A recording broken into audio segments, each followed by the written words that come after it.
Hello Show. Эрхэм томыг өргөж байна. Сайн байцгаана уу үзэгчдээ. Та бүхэнд энэ сайхан баярын өдрийн, энэ сайхан хаврын өдрийн амар мэндийг айлтган мэдчилж байна. Hello Show буюу сайн байна уу захирлаа нэвтрүүлгийн маань өнөөдрийн энэ баярын дугаарт Монголын эмэгтэйчүүдийн холбооны ерөнхийлөгч чадагтай Батнасангийн оюун гэрэл оролцож байна. Сайхан аварчж байна уу? Сайн байна уу? Та сайхан аварчж бас Мартин нэмний баярын мэндийг хүргэе. Манай телевизэс байгаа бүсгүйчүүд, ээжүүд, эхчүүд маань одоо бас энэ сайхан баярын дугаарыг харж байгаа. Тэр тусмаа өнөөдөр Мартин 8 хаврын баяр. Тэгэхээр тэр дундаа ингээд энэ эмэгтэйчүүдийн баярын өдрөөр холбооныхон даргын одоо бас ингээд үйж байгаа бас манай телевиз урамтай ч бас их таатай байна. Тэгэхээр эмэгтэйчүүдийн баяр гэхээс илүү Монголын эмэгтэйчүүдийн холбоо тэр дундаа энэ байгууллагын үүсэл хөгжил за ер нь эмэгтэйчүүдийн холбоо маань ямар үйл ажиллагаануудыг авч явуулж байна. Хоёулын тодорхой эхлээд ярилцлага эхлэе. За ямар ч байсан телевизийг үзэж байгаа мянган ээжүүд, мянган эмэгтэйчүүдтэй олон улсын эмэгтэйчүүдийн эрхийг хамгаалах өдрийн мэндийг хүргэе.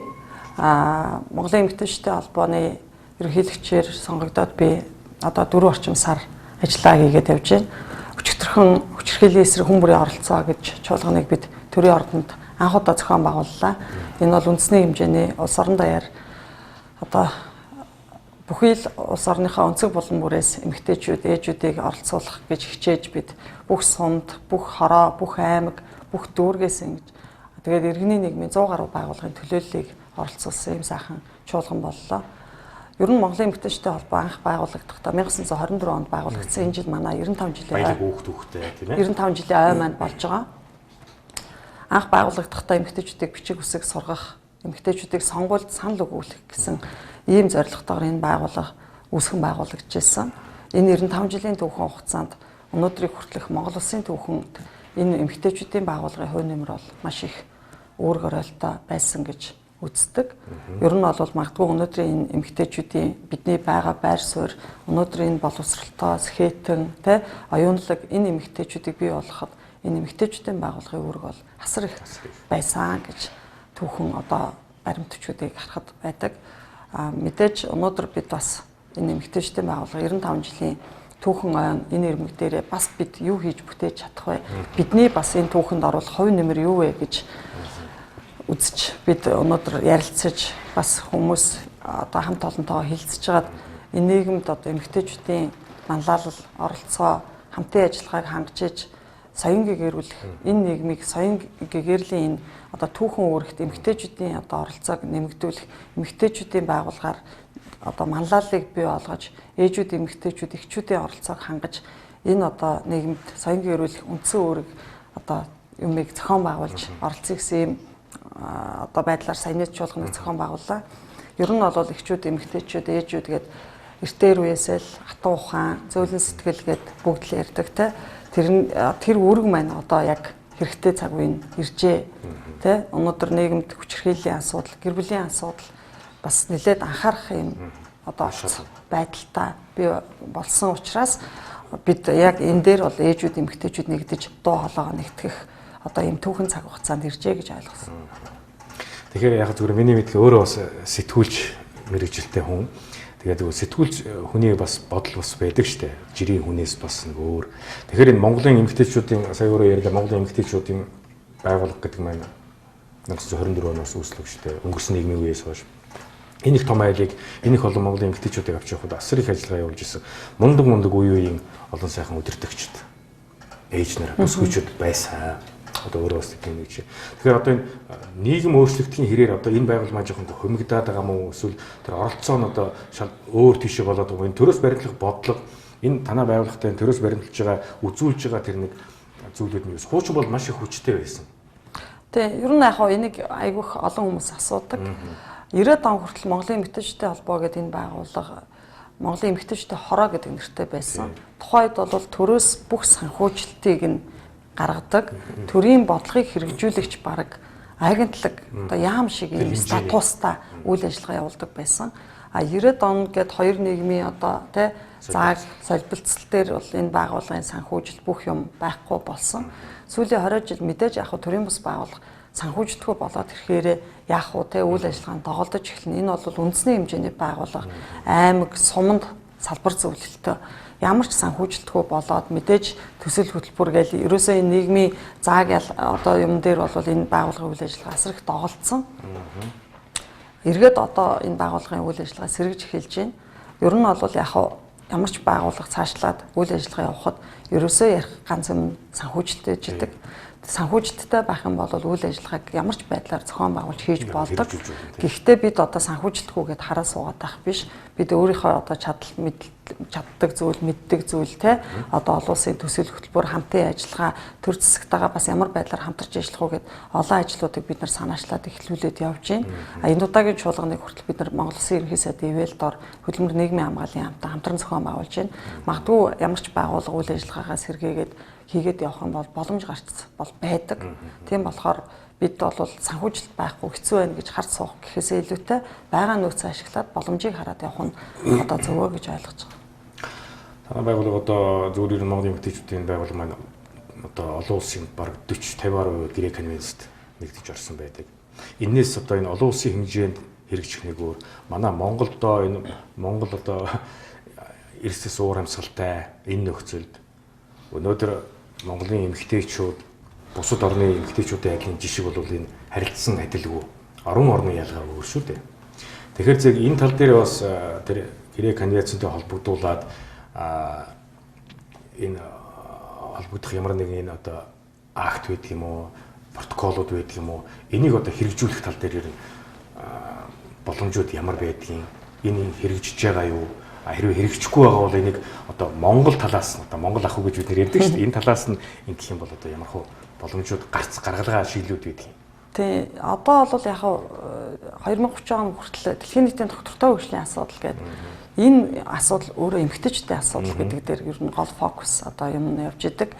Ер нь бол эмэгтэй хүний асуудал гэхээр нэг улсын асуудал биш, бүр нийт хүн төрөлхтний асуудал гэж ойлгодог. Эмэгтэй хүн гэхээр гэр бүлийн яригддаг, хүүхэд нь яригддаг, нөхөр нь яригддаг, санхүү яригддаг, ядуур яригддаг те эмэгтэй хүний асуудал өөрөө нийгмийн асуудал учраас эмэгтэй хүн гэдэг асуудал дээр бүх асуудал яригдчих идэг. Тэр утгаараа яг нүүбээс гаргасан тэр дэлхийн нийтийн доктортой хөгжлийн зорилт дээр аюул олон асуудлууд нь эмэгтэйчүүдтэй хамааралтай ийм асуудлууд байж идэг. Доктортой хөгжлийн зорилтын 16 дугаар зүйл дээр тэр нүүбийн одоо юун дээр их тайвны асуудал гэдэг бүр заалт байдаг. Тэрийг жишээ нь Монгол улс оруулж исэн байдаг байхгүй юу? Дэлхийн нийтийн их тайвны асуудал гэдэг энэ заалтыг Монгол улсын санаачлагаар орж исэн. Ер нь бол яг маш олон гэрээ конвенцууд байдаг.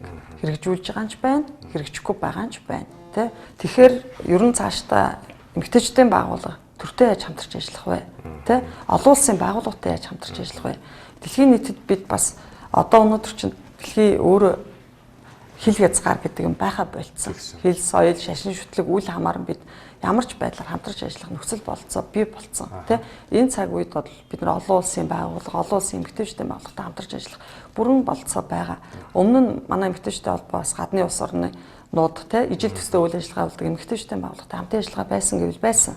Тодорхой хугацаанд энэ үйл ажиллагаа тасалдсан, зогссон. Тэгэхээр одоо энэ үйл ажиллагаагаа бид сэргээх, илүү сайжруулах, улам өргөжүүлэх ийм цаг үед ирсэн байгаа.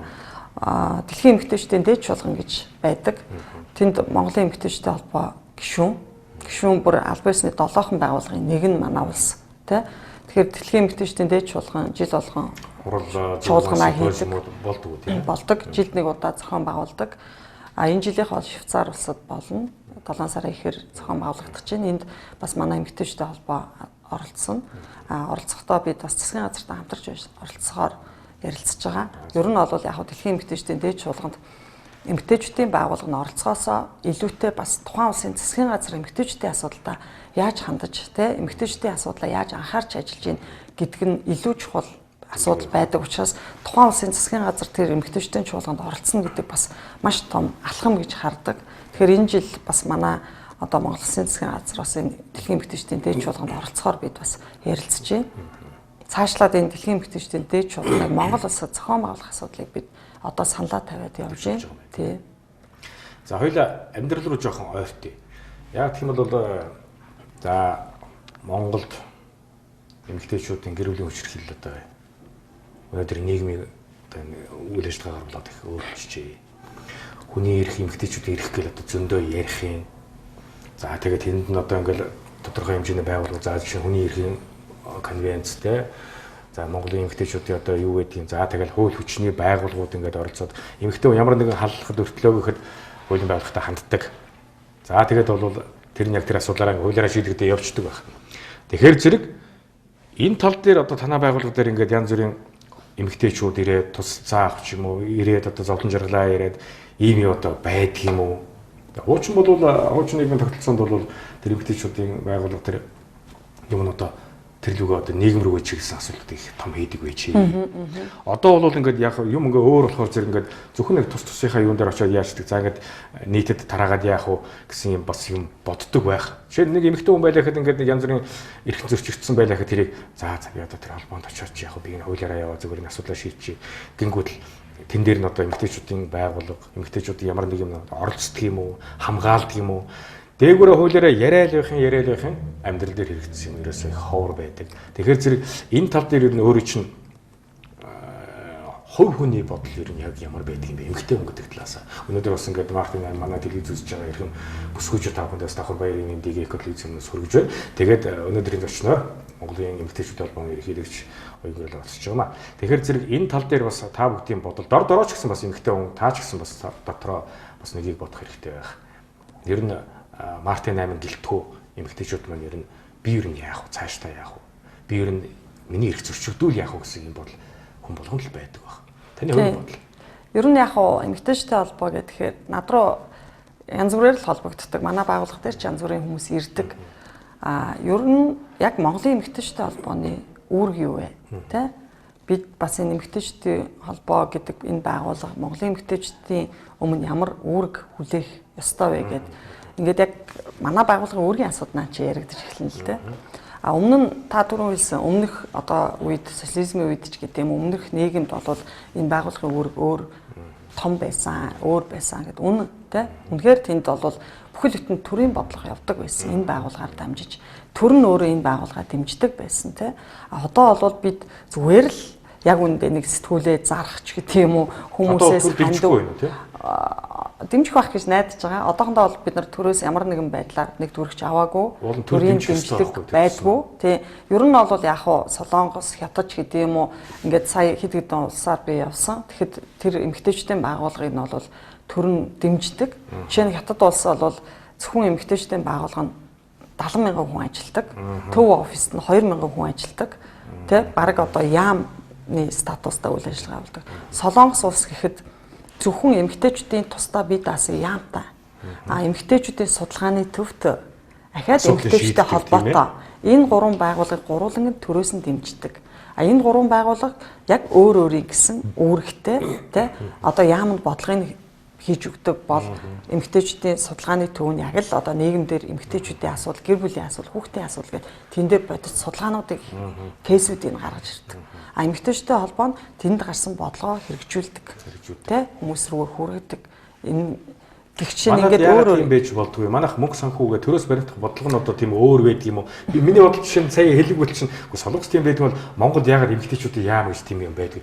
Тэгвэл одоо өчнө олон энэ яам агаатлаг гэж мөнгө идэж одоо ингээд тэр бумаар яагаад тэгээд хэрэгжүүлэхгүй одоо зунжингаал өвлжингээл утаа гэж ярьлаа. Одоо ингээд зун болохоор одоо ингээд харж байна. Дулаархаар одоо утаа ярихаач болцсон байгаа сте.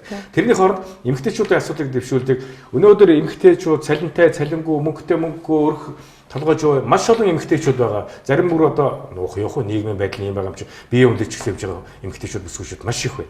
Тэгэхээр энэ тал дээр бүхэл бүтэн цогц бодлого бариад төрөөс нь баримтлаад яамын зохион байгуулаад ингэж болдгүй юм болов уу гэдэг. Энийг яагаад тийм юм байж болдгүй юм? Тэг яг нэг үеийг ботход одоо манай чи гэр бүл хүүхд залуучдын газар гээд бас нэг яг агентлаг байгаад байгаа юм. Гэхдээ энд эмэгтэйчүүд гэж бол байдгүй. Гэр бүл хүүхд залуучдын газар гээд ер нь бол яг яамтай болоосоо гэж бол хүсдэг. Гэхдээ тэр бол төрийн шийдэх асуудал биш асуудал байх. Яг бид бол саналаа тавина. Ер нь бол цаашдаа энэ эмэгтэйчүүдийн байгууллага ер нь энэ эмэгтэйчүүд рүү чиглэсэн төрийн бодлогын асуудал дээр тодорхой одоо бас нэлээд өргөн сар хүрээтэй бас бодлого гаргаж ажилласаа гэж бол хүсэж байгаа. Эмэгтэйчүүдийн байгууллагын хувьд бол яг бид өнөөдөр та түрүүн асуултанд хэлжсэн гэр бүлийн асуудал гэдэг өнөөдөр гэр бүлийн асуудал бол нийгмийн суурь хэсэг. Тэ? Гэр бүлийн асуудал яригдахаар бүх асуудал яригддаг. Өнөөдөр манай нийгмийн суурь хэсэг болсон одоо байшингаар бол хундаа маань цуурсан. Тэ? Одоо цуурч юм те бидний суурь цуурцсан байна. Тэгэхээр бид одоо яаж энэ суурийг хамгаалах вэ? Өнөөдөр гэр бүл салалт 2018 оны байдлаар 2945 гэр бүл салсан гэдэг. Өмнөх үеэс дандаа өсөлттэй байдаг. Салалт бол маш их нэмэгдэж байгаа. Үүнийг дагаад нөгөө хүчирхийлэл, нөгөө ядуур, нөгөө те одоо бүх гэмт хэргийн өсөлт нэмэгдсэн. Хүчингийн гэмт хэрэг гэхэл 46.2% нэмэгдсэн. Тэ? Гэх жишээ нь сөрөг үр дагаврууд нь яг энэ гэр бүлийн салалттай холбоотой дандаа өсөлттэй байдаг. Эмэгтэйчүүдийн гэмт хэрэгт холбогдох тоо 47.2% өссөн. Энэ өөрөө аюултай тоо бид нар 50% юм ярьж байна те. Дахиад үүнээс өсөөд байвал яах вэ? Тэгэхээр суурь асуудалтайгаа бид яаж одоо анхаарч хандах вэ те? Бид нар магадгүй өнөөдөр хүчирхийллийн эсрэг бид нар ингэж ийн гэж өчтөр чуулган бид нар зохион байгуулаад суулаа те. Яг уу ярих те өөр хийх бас нэг өөр. Амлах нэг өөр, ажил олгох нэг өөр. Тэгвэл бид өнөөдөр постэр барайл те одоо юу гэдгийг ярьслага өгөөл хүчирхийлэлтэд тэмцэж байгаа хэлбэр мөн үү гэвэл мөн. Гэхдээ энэ нь үр дүн багтаа байна гэж үзэж байна. Багтаа маш бага.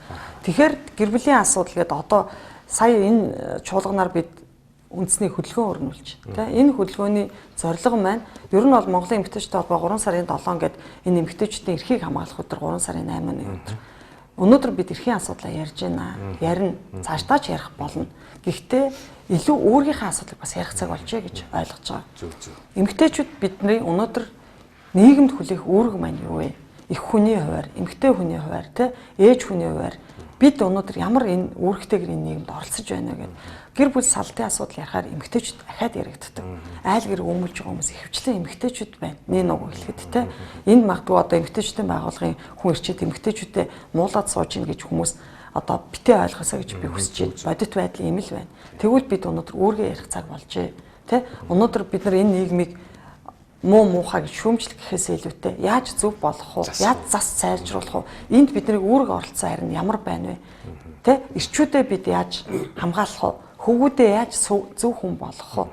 Тэ? Ирээдүгөө яаж хүчирхийлэгч биш иргэн болох вэ? Яаж сайн ээж, яаж сайн аав болох вэ? Энд бидний оролцоо ямар байна вэ гэдэг. Энэ асуудлыг л бид ярьж байгаа. Тэгээд одоо энэ эмэгтэйчүүдийн байгууллагаас энэ хэрэгжүүлж байгаа энэ хөдөлгөөн тэ энэ одоо чуулганы үр дүн бид ирээдүйн зөв хүн болж төлөвшүүлэхэд өсвөр үеийнхээ бид анхаарлаа хандуулна. Өнөөдөр одоо бүх нөөц бололцоо тий бүх зүйлээ ашиглаад одоо энд оролцох хүчирхийллийн эсрэг хүмүүрээ оролцоо гэж байгаа. Таны оролцоо юу юм? Миний оролцоо юу юм? Тий бидний оролцоо юу юм? Энд бид яаж оролцож ээж энэ хүчирхийлэл гэдэг аимшигтай тэ зүйлийн ард гарах уу? Энэ гэр бүлийн харилцааны асуудлыг яаж зөв бодлогын хувьд яаж зохицуулах уу? Тэ соён гэгэрлийн хувьд бид юу хийх вэ?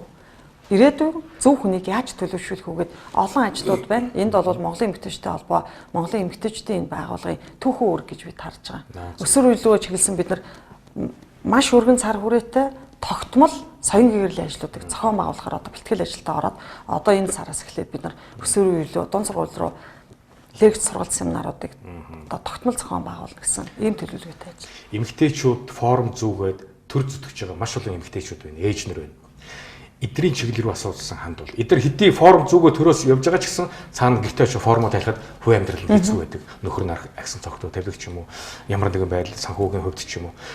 Тэгэнгүүт эмэгтэйчүүд багш нарын эдгээр байна. За эднэрийн нийгмийн бодлогын асуудал. За эсвэл одоо юу байдгийг. За зүгээр бас нэг юм сонирхот нэг асуулт. Өнөөдөр эмэгтэйчүүд бас адилхан хууль зөрчил гэмтэрэг хийсэн үү хийсэн. Өнөөдөр эмэгтэйчүүдийн хорих байгууллага гэж байдаг, тийм ээ. Тэнд маш олон эмэгтэйчүүд ээжүүд хоригдож байна. Тэгэхээр зэрэг өнөөдөр бас Мартин 8-ны өдөр тэр чинь бас хүн шүү дээ. Бас л эмэгтэй хүн ээж. Тэгэхээр өнөөдөр Мартин 8-ны энэ баярын өдөр бүх Монголынхаа эмэгтэйчүүд одоо ингээд танаа байгууллагаас баярын мэт хүргэж байгаагийн хажуугаар тим чиглэлүүдийнхаа эмэгтэйчүүд хандуулсан хандлага ажиллагаа нэг байдаг юм уу? Эсвэл зөвхөн нэг ингээд холбоо гэсэн юм нэртэй зөвхөн тэр нэг чиглэлийн асуудал байх уу? Ингээд ийм цогц бодлогоодыг яаж авч хэрэгжүүлдэг юм бэ? Жишээ нь би зүгээр танаас хөөс асууя л да. Зүгээр эмэгтэйчүүдийн тэр хорих байгууллага дээр танаа байгууллагаас очиж судалгаа шинжилгээ тэр хүмүүстэй очиж уулздаг. Энэ мэдээж яг хуулийн талаас байдаг байх л да. Яг тэр тийм ээ хүний эрхийн конвенцийн нэрзгээд ингээд ярих юм бол хуулийн шатандаа явчих байх. Зүгээр эмэгтэйчүүдийн байгууллага гэдэг үүднээс Танах ямар ажлуудыг зохион байгуулдаг вэ? Тий, ер нь яг хоо би түрүү хэлсэн. Би ажиллаа аваад яг 4 сар болж байна. Манай баг одоо хамт олон бүрэлдээд сая 7 хоногийн өмнө эмэгтэйчтэй харах дээр очиж уулзалт зохион байгуулсан. Ер нь уулзсан эхний асуудал маань яг тэнд нөхцөл байдал ямар байгаа вэ? Тэ? Тэнд ямар хүмүүс ямар байдлаар гэмт хэрэгт орсон байна гэж одоо бас тэд өөрсдөөс нь яг мэдээлэл авах гэж бас очиж уулзсан. Энд жишээ нь 191 эмэгтэй хоригдож байгаа гэсэн бүгднтэй нь уулзсан. 30 гаруй эмэгтэй бол хүнд гэмт хэрэг үйлдсэн буюу ихэвчлэн хүн амны гэсэн ийм гэмт хэрэг үйлдсэн эмэгтэйчүүд байна гэсэн. За тэндээс ингээ харахад яг санаатай хүн амны гэмт хэрэг үйлдсэн гэд ихэнх нь байгаад байгаа. Эргээд одоо тэр орхын захирагчийн ярьж байгаа зүйлч тэнд босч ирээд яг тэр гэмт хэрэг үйлдсэн эмэгтэй өөрөө босч ирээ ярьж ирсэн. Би 18 настайдаа гэр бүл болсон. Би хайр дурлал те хамгийн сайн сайхан зүйлээ бодож тэр хүнтэй амьдэрсэн. Амьдэрснаас хойш 26 жил би архины дунд амьдэрсэн. Тэ миний одоо нөхөр те миний хайрлж 18 настайдаа те цав цагаахан сэтгэлээрээ хайрлсан нөхөр маань 26 жил архи уусан. Тэ би амьдралынхаа энэ цаг хугацаанд бүхий л зүйлээ зөвхөн өөрөө санхүүжилтээ олж өөрөө энэ айлыг авч явах гэж өдөр шөнө үзэгдсэн. Эцэст нь ийм л юм боллоо тэ. Энд одоо яг харамсаж байна. Гэхдээ энийг бас хардаг төр байгаасаа гэж хүсэж байна. Энийг хардаг бодлого байгаасаа гэж хүсэж байна. Энд бие яриа зогсож байгаа ч гэсэн энд хоригдож байгаа ихэнх эмэгтэйчүүд ийм байдлаар орсон шүү. Энийг бас мэддэг байгаасаа гэж хүсэж байна гэж. Энэ үнэхээр үнэн. Тэр хүмүүсийн хавцад гэргийг эргүүлээд харахад өдөр шөнөгөө 26 жил байдгаа тэ 2 3 өдөр дараалаад архиугаад ороод ирэхэд хүн яадаг вүлээ тэ. Тэгэхэд 26 жил бага хугацаа биш. Тэр хүний залуунаас эд хийж бүтээх нас, эд сайхан жаргах нас тэ эд одоо тэр эмэгтэй цэцгэлж дэлбэлж одоо юу гэдгийг жаргалтай амьдрах тэр насаа тэр хүн өдөр шөнөгөө нэг архичин хүнтэй өнгөрүүлж тэрний төлөө тэрнийг орж ирээд зодох болов тэ нүдэх болов одоо юу гэдгийг дарамтлах болов гэж айж 26 жил амьдрна гэдэг амаргүй даваа. Мэдээж яг тэр хүнийг өмөрч байгаа юм биш. Гэхдээ үр дагавар нь яагаад ийм байдалд хүргүү гэдгийг хуулиндаа бол гэмт хэрэг хийсэн хүний амьд хүрсэн эсвэл ямар Гэхдээ энэ хуулийн дээр бид нар анхаарах хэрэгтэй гэж бодож байгаа. Яагаад хүргэх болов? Тэ? Нөхцөл шалтгаан. Тэр зүв зүгээр сууж байгаад нэг өдөр утга бариад босчоогүй. Зүв зүгээр сууж байгаад альсвал алийгээд бодчоогүй бах. Тэ? Тэр хүн эмэгтэй хүн, их хүн тэр тусмаа 26 жилийн амьдрал гэдэг 365 хоногоор үржүүлвэл хүний амьдралын хэдэн хоног хүн хитэн настай байлээ тэ. Ингээд бодохоор цаашаа тэгээд яг энэ тал дээр эмэгтэйчүүдийн байгууллага маань одоо ер нь бол яг энэ хавар одоо гэр бүлийн тухай хууль орно тэ. Төрийн одоо их хурлын чуулганаар орно. Бид гэр бүлийн тухай хууль дээр бас өөр ингэсэн тодорхой саналтай байна гэж оруулна гэж бодож байгаа. Хөдөлмөрийн тухай хууль орж байгаа. Шүүхийн шийдвэр гүйцэтгэлийн тухай хууль орно. Гэхдээ энэ эмэгтэйчүүдтэй холбоотой, эмэгтэйчүүдийн эрхтэй холбоотой ямар хууль вэ? Энд бид бол бодлогын хэмжээнд бас саналаа оруулна гэсэн ийм бодолтой байна. Шүүхийн шийдвэр гэдэг юм чинь зөв биш. Яг гэх юм бол нэг хуулиндаа хэрэгжилтийн байдлуудаа процедурын хувьд гэх юм бол одоо ингээд шатанд ингээд алга болчихдог. Тэгэх юм бол наадах оруулаад ирэх юм бол одоо заавал шороо ороо ярих гэсэн юм алга л да баярын өдөр. Зүгээр ер нь яг амьдрал дээр ингээд харахад эрхэн зөрчигдөж байгаа зүгээр жижигхэн зүйлээс болоод нэг эмэгтэй хүн хохирцсон юм маш их гараад ирдэг. Тэгэхээр зэрэг энэ шүүхийн шийдвэрийн тал дээр асуудлуудыг хэрэгжүүлэх санаа байгууллага оруулаад энэ дээр бүр даацтай байх юм бол манай Монголын эмэгтэйчүүд нэг ээж ч гэсэн нэг өдөр өөлөхгүй сайхан байх. Ер нь бол яг шүүхийн шийдвэр гүйцэтгэлч гэдэг юм уу? Одоо зөрчлийн тухай хуулийг ингээ ярмаар байгаа. Өнөөдөр тэтгэмжээ төлөвлөгөө аавууд хэд байна вэ? Маш олон байгаа. Яагаад төлөхгүй байна вэ? Төлөх чадвартай нь байна. Тэгсэн мөртлөө төлөх хүсэлгүй байна. Тэ? Бас чадваргүй нь байна. Тэ? Чадваргүй байна. Гэхдээ тэр хүнд үүрэг гэж юм бэ? Эцэг хүний үүрэг. Тэ? Гэтэл төлөхгүй бол яах вэ гэдэг шүүхийн шийдвэрийн одоо юу гэдгийг одоо заалт байдгүй. Зөрчлийн хуулиар бол төлөхгүй бол 100,000 төгрөгийн торгууль төлтэй юм билээ. Гэтэл тэр хүн магадгүй яг энэ чинь өөрөө бүсээсээ шалтгаалаад 100-аас 150 орчим мянган төгрөг төлдөг юм байна л да. Нэг хүүхдэд төлж байгаа тэтгэмж сарын. Гэтэл сар болгон 150,000 төгрөг төлөөд ах уу гүрийж явж хагаад зөрчлийн хуулиар 100,000 төгрөгөөр торгуулах уу гэдэг айгүй тийм сонин сонголт руу орж иж байгаа. Магадгүй төлөх хүсэлгүй хүнд бол гүрийж жагаад нэг 100 мянган төгрөгөөр торгуулах нь энэ хууль хэрэгжихгүй байгаа юм чинь яах юм? Төслийн хуулиар 1000 хууль тавьдсан байдаг. Төлдөг санкц руу хийх ёстой. Төлөхгүй 3 сар бол яах юм? Албатан байж. Тий, 6 сар болвол яах юм? Жил болвол яах юм? Энэ санкцийн асуудлыг бид нар сайжруулах одоо юу гэдгийг хөндрүүлэх гэдэг юм уу те болох ёстой. Тэгжээж энэ хүний үүргийг нь хумсруулах те. Тэгэхгүй гүрийж явсараад 18 жил болоод тэр нь өөрөө хүүхэд насанд хүрээд цуцлагдчихдаг. Энэ гэхдээ ганцхан хүүхдийн тэтгэмжийн асуудал яригдж байгаа шүү дээ. Цаана тэр өрхтлөхөөсөн эмэгтэй тэр хүүхдийн эрүүл мэндийн асуудал, боловсролын асуудал аюул бол юм яригдана. Өнөөдөр яг тэтгэмжийн асуудал гэх нэгэн одоо асуудал тэгээд нэг ганц 100 мянган төгрөгийн л асуудал яригдж байгаа. Шал өөр маш олон юм байгаа энд. Бүхэл бүтэн хүний амьдрал те нэг хүний биш нилээд хэдэн хүний амьдрал яригдж байгаа шүү дээ. За өнөөдөр сайхан Мартин баяр өдөр танай байгууллагын эмэгтэйчүүдэд голцоог ажилтдаг юм байна. Бас танд бол баярын мэндийг телевиз үзэж байгаа үзэгчдийнхээс бас хүргэе. За хоёул улс төр энэ байгууллага ярихаас нь хоёул хувь хүн талаас нь. За өөрөө чинь нэр нь хамгийн одоо за чинь одоо өнөөдөр Мартин 8 болж танай гэр бүлийн хүн яаж баярлуулах бол цэцэг өгөх юм болов гэртээ хоол идэх юм болов. За өөрөө бол ер нь ямар бодолтой байна. Гэртээ очиод сайхан хүүхдүүдтэй хоолоо хийгээд ч юм уу эсвэл сайхан баяр найзуудтайгаа бүс хүчтэйгээ өөрийнхөө найзсартай ингээ баярлах уу. Өөрөө чинь гоё хобби. За хоёул нэг энэ тал руу ярив. Тэгээд өөрөө чинь хийх дуртай бол мэдээж эмэгтэй хүн гоё сайхан хоол хийлгүүд яах вэ. Тэгээд өөрөө чинь ямар ээж вэ? За би танаа гэрт очиог үлдээ хаалгач нь тогшоогүй. Танаа гэдэг шиг тийм ээ. Энэ тал руу хоёул өөрөө хүүхэн тал руу оюун гэрэл гэдэг юм дөө оръё. Тийм. Би одоо танаа телевизээс гараад шууд Америк явах гэж байгаа. Нью-Йорк руу нүүби уралд явах гэж байна. Тийм болохоор энэ удаа Мартин 8 надад одоо тэмдэглэж амжихгүй байна. Тэгвэл одоо манай телевиз одоо өөрөө ч өвдөж мордуулж байгаа байгууллага шүү дээ тийм ээ. Нүүбийн 63 дугаар ассамбле яг одоо ингэж эхэлж байгаа. Тэгээд тэнд бид бас оролцохоор эмэгтэйчүүдийн байгууллага анх удаа бас нүүбийн уралд оролцох гэж байна. Ер нь бол тэнд Монголын эмэгтэйчүүдийн холбоо цаашдаа олон улсын байгууллагуудтай тэр тусмаа нүүбэд бас бидний дуу хоолой ямар байх вэ гэдэг асуудлаа ярих байх. За түрүүн миний хувь хүнтэй холбоотой асуулт асуусан. Ер нь бол яг жил болгоны март янз бүр л болдог. Учиргүй би бол Мартин 8-ыг ингээл одоо юу гэдгийг хөөрөөл гоё хувцас өмсөөл гарч гүүгээл те баяр болгож тэмдэглэх гэхээсээ илүүтэй бас яг ээжтэйгээ нэг ойрхон байчих юмсан.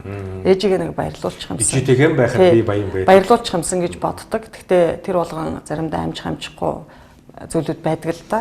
Магадгүй зүгээр сайн ээж юм уу ээж үгүй л одоо манай гэр бүлийн хүн манай охтууд одоо хэлэх бах. Би хоёр охинтой. Ер нь бол муу ээж гэж байдаг бах энэ хороо дээр. Тэ. Зүгээр зав чөлөө хэрэг гаргаж ийн тэ бас хэр бас гарахгүй байж гэдэг юм уу аль эсвэл юунд сэтгэл зүрхээ зориулж ийн гэдэг илүү чухал ах гэж би боддог. Нөгөө хэлбэр гэхээсээ илүү агуулга нь аягүй чухал байдаг баг. Ямар ч байсан хүүхдүүдээ сайн боловсралтай сайн хүмүүжлэлтэй хүүхдүүд болгочих юмсан гэж хичээдэг. Мэдээж тэрний одоо үр дүн өнөөдөр гэхээсээ илүү маргааш харагдах байх. Миний одоо хүүхдүүд хэн болж хүмүүжж байгааг нийгэм дээр гараад ирэхэд хүмүүс хилээд өгөх байх. Тэгэхээр зүгээр яг сайн муу гэхээсээ илүү энэ хороо дээр ямар ч муу ээж байдгүй. Тэр муухай архиудагч бай, тэр хүн орон шоронд орсон ч бай, ээж хүн бол ээж л хүн байдаг. Хизээч муу ээж байдаг гэж би боддоггүй. Тэ. Хүчний үг гэдэг штэ. Сэгсгэрч гисэн ээж минь сайхан, симхэж гисэн гэрээ сайхан гэж үг байдаг тийм ээ. Тэгээд энэ чиглэлээр биш яваагүй маа гэхэд өөрөө ер нь багасаа ямар мэрэгжилтэй болъё гэж бодож ирсэн. Зүгээр миний хувьд ингээд өөрөө ч харахад их сайн дуулдаг, уран сайхан, сайн жижигчин хүн байх юм болов гэж хамгийн сүүл хоёлаа чинь одоо оны өмнө асаа зэрэг дээр нэг ардын язгууруулгын наадам дээр таарад өөрөө тийч үгэлээ шагнал гардуулаад тэгээд энэ Монголын язгууруулаг. Тэг ингээ хараад байхад тэр язгууруулгын арга хэмжээнд голцоо ээж нар, эмээ нар, эхчүүд, бүсгүүчүүд их байсан тийм ээ. Тий. Тэгэхээр өөрөө ер нь хэр уран бүтээлч хэр дууч байна. Тэгэхээр нэг асуудал чансаж байна тийм. Тий одоо яг би дуучин бол биш. Тэгтээ яг дуулна. Тий. Яг нөгөө найранд гурван дуутай гэдэг шиг яг учиргүй нэг солгоорчгүй маа гэхэд өөрийгөө бол нэг аваад гарчнаа тий.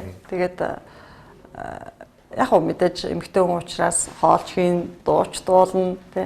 Би ч Ховд аймгийнх. Манай Ховд аймгийнхан бол язгуур урлаг тэр тусмаа одоо хөөмий одоо нугараа бие биелгээж гэдэг юм уу үндэсний өв соёлын үлгий болсон юм нутаг.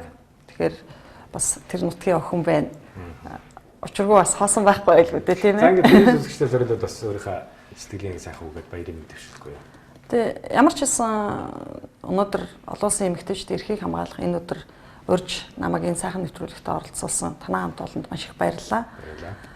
Тэгээ өнөөдөр бид эрхээ ярих биш үүргээ ярина гэж би хэд хэдэн удаа хэлсэн. Эцэг одоо энэ нэвтрүүлгийнхаа төгсгөлд ч гэсэн хэлмээр байна. Ээж хүн гэдэг бол мэдээж эмэгтэй хүн гэдэг өөрөө энэ нийгэмд бид ямар үүрэгтэй байх вэ? Өнөөдрийн нийгэмд үеийн үед эмэгтэйчүүдийн үүрэг бүр өвгдөөцөөс л маш их оролцоотой байсан. Хатуу ухаан гэж ярьдаг. Хаадын дэргэд бодлого ярьж яхад эмэгтэйчүүд оролцдоггүй байсан хэрнээ тэр бодлогот дандаа л оролцдог байсан гэж ярьдаг. Тэгэхээр бид өнөөдөр бодлого биш юмаа гэхэд энэ нийгэмд миний үүрэг таны үүрэг эмэгтэйчүүд бидний үүрэг юу вэ гэдгээ бас ухамсарлаж бидний хийж байгаа ажил энэ нийгмийг соёнгийн гэрүүлэх энэ үйлсэд хүн бүр оролцоосоо гэж хүсэж байна. Энд гэхдээ зөвхөн эмэгтэйчүүд ярих биш. Энд байгууллага хамт олон эрчүүд, ээжүүд, хүүхдүүд, хөвгүүд, аавууд бүгд оролцоосоо гэж хүсэж байгаа. А зүгээр энд эмэгтэйчүүдийн байгууллага яг манлайлж энэ мянган ээжийг авчирж хүмүүс хүчирхийллийн эсрэг хүн бүрийн оролцоо гэж энэ том чуулганыг хийснээрээ эмэгтэйчүүд зүгээр манлайлж эмэгтэйчүүд хамтарч илүү хамтын ажиллагаатай, илүү том дуутай, илүү нягт, илүү соён гэрүүлэх ажилд олноороо оролцоосоо гэж хүсэж байгаа. Тэгэхээр энэ зөвхөн эмэгтэйчүүдийн оролцох асуудал биш. Энд таны бүгдийнх нь оролцох асуудал юм шүү. Хүн бүр өөрийнхөө үүргээ хүлээгээд хүн бүр өөрөө зөв байвал энэ бол таны энэ хүчирхийллийн эсрэг оролцож байгаа оролцоо юм а гэж хэлмээр байгаамаа. Өнөөдөр та өөрөө зөв байгаад гэр бүлээ зөв болгоод хажуу айла, хөршөө, орцоо хажуу айлынхаа хамар ашааныхаа хүмүүсээ гудамжныхныгаа зөв зүйлд уриалаад сошиал гэж юм байна. Та нар Facebook дээр пост хийхдээ хүртэл эрэг зөв пост хийгээд ингээд явах юм бол энэ хүчирхийллийн эсрэг хүн бүрийн оролцоо гэдэг энэ юм бэлээ болох юм аа. Тэгээд бүгдэнд нь энэ өдрийн сайхан баярын өдрийн мэнд хүргэе. Магадгүй баярын өдөр бас жоохон нэлээд хүндхэн сэдвэр бухимддаг ийм сэдвэр ярьчлаа бас уучлаарай гэж хүсмээр байна. Тэгээд бүгдээрээ сайхан баярлаарай. Бүгдэнд нь эрүүл энх аз жаргал хамгийн сайхан бүхнийг хүсье өрөөё. За баярлалаа. Ингээд танай байгууллагын хамт олонд за ингээд өөрт чинь бас баярын мэнд хүргэе. Ингээд ажилд нь хамгийн сайхан бүхнийг хүсэн өрөөё. За баярлалаа. Иргэн үзэгчдээ Hello Show нэвтрүүлэг маань өндөрлөж байна. Манай өнөөдрийн сайн байна уу захирал болонгаар нэвтрүүлгийн зочноор Монголын эмэгтэйчүүдийн холбооны ерөнхийлөгч Хадагтай Батбасангийн оюун гэрэл оролцлоо. За ингээд ажлын амжилтыг хүсье. Сайн яваад ирээрэй. За баярлалаа. Hello Show. Эрхэм таныг өргөж байна.